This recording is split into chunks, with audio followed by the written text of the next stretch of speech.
33 acres. Got started about a little over a year ago.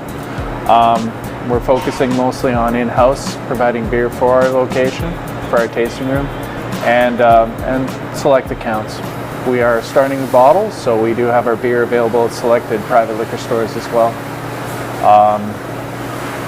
I like to focus more on the classic styles of making beer.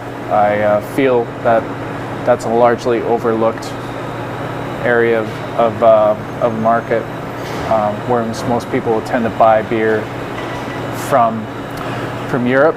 I prefer to make these beers here. I think they'll end up surviving better and tasting better in the end. What about the Mount Pleasant neighbourhood where you are? I mean, there's also a lot of breweries setting up here. Why is that, do you think? Well, it has some historical roots with Brewery Creek. Vancouver Brewing was here at one point in time. If you go walk close to the Whip and Gallery restaurant, there's a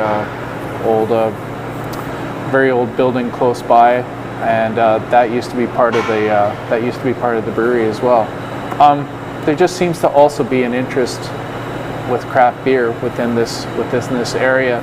There is industrial land, so most of the breweries are able to set up something within an area that's relatively close to where the customers actually want the beer. You'll always catch the brewers popping by each of the locations. I don't want to know what those guys are doing and what Brassnick and Main Street are doing, and the guys over at Red Truck, they're just getting started up, and I'm always curious about what those guys do from my history with them in the past. They come here. The breweries have always supported each other. They always have. It may not seem like it at certain times, but we do. Certainly the brewers do. So I'm drinking the 33 Acres of Life. This is a California common style. It's actually a lager that's been brewed at ale temperatures, so warmer temperatures. It gives it a bit of fruitiness. It's quite dark, but it's got sort of some lovely sort of biscuity and malty notes, a little bit of spicy, fruity notes there. So let's give this a try. So let's try the aroma first. Here we go. And you do have those lovely light fruity notes there, and a nice maltiness to it. It really got sort of good, almost caramel, slightly biscuity maltiness to it.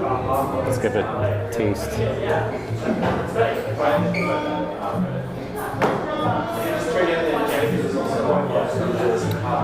That is delicious. Really, really nice and full-bodied, and nice and crisp as well. And it's got those lovely malty notes really up front, nice and biscuity, and just those light fruitiness to it as well, which just gives it that nice little lift. A nice dry finish to it as well. Lovely beer. Probably a 4 out of 5 for me.